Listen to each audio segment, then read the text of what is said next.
Hey, Eagle Run 2-3 here. Gonna sharpen a pocket knife here while we talk. So I think for most people, reality has set in, and the inflation situation that we've been talking about for a long time is real, and it's here.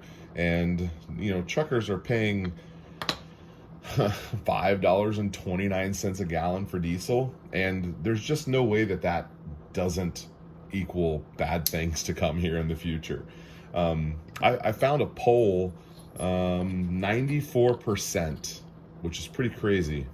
Basically, everyone is either concerned or upset with inflation, and all we're getting from our leaders is that it's a Putin price hike, and that it's still COVID related.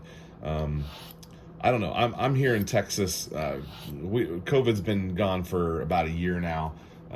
No one even says anything about it. I know supply chain stuff is complicated, but we look into that stuff and we pay attention to it. And the things like diesel, that's going to have an effect. The things like fertilizer, I am friends with an old farmer in Kansas, and I talk to him. We text message pretty regularly, and he told me that his fertilizer bill was double what it was in 2021. He said he normally pays $20,000 for fertilizer. He got the same amount of fertilizer for 40 grand.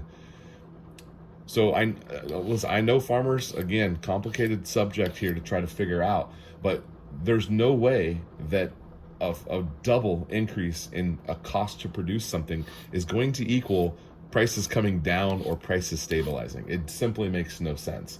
All we're getting from the news is that Ukraine is a distraction for us, and that's all we're getting from them. It's just Ukraine, this political gotcha, and we're all being confused by the things that we're being told to pay attention to versus things that are happening in front of us. Now, probably most of you that are watching this aren't guilty of that, and probably most of you watching this also know that China is under a major lockdown currently.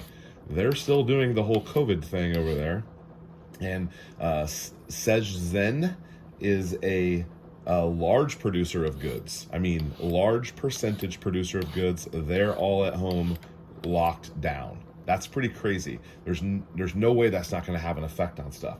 And you're really looking at 60, 90 days when you're talking about how it affects us here in the US.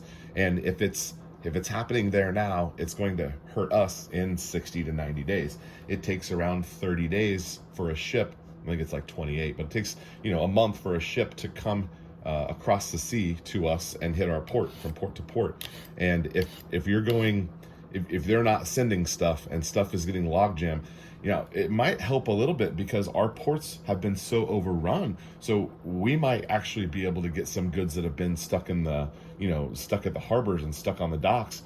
Some of that might come out to us, which is cool. But the new stuff that's coming that you're ordering right now, it's not going to be here for a while.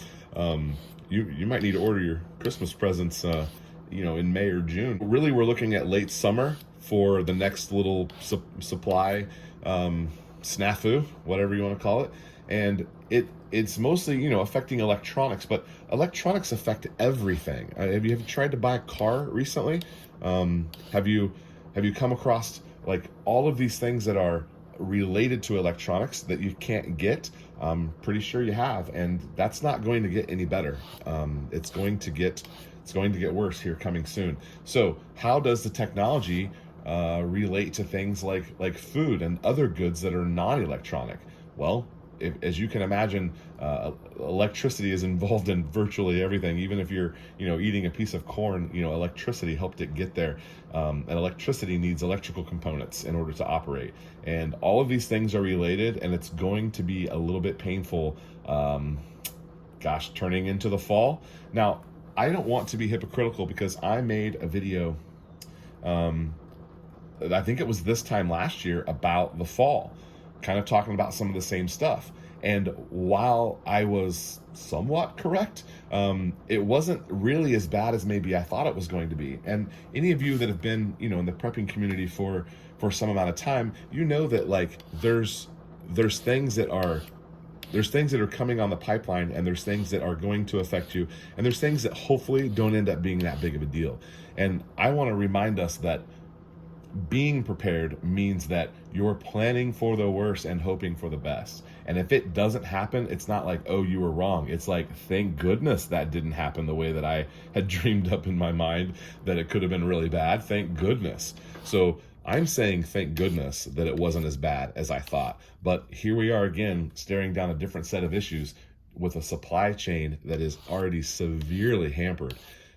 It doesn't spell good things for us. We hear things about food and grain being hoarded by different countries. China's hoarding grain.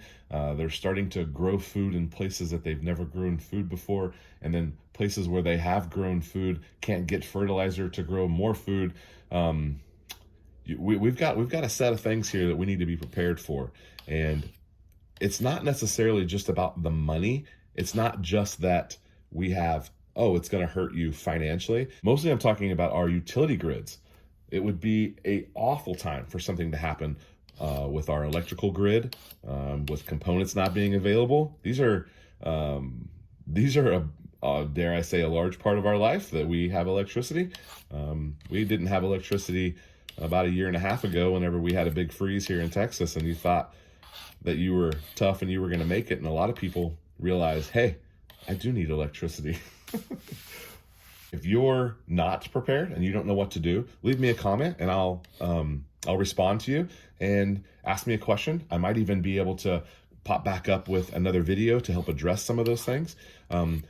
Most likely, you probably are going in a direction of having a few things set back.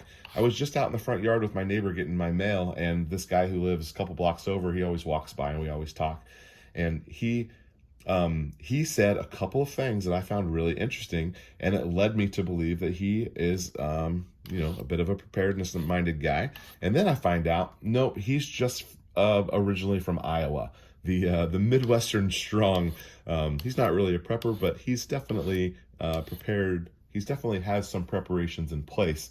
And I think that's just a smart way to live. You don't have to have a doomsday bunker. Have some things so that you can have some peace of mind, and so that you can have things in place that if it were to go a certain direction, you would be okay, and you can help take care of your family. All right, more on this topic, but that's all I got for you today. Eagle Run 23. We'll see you next time.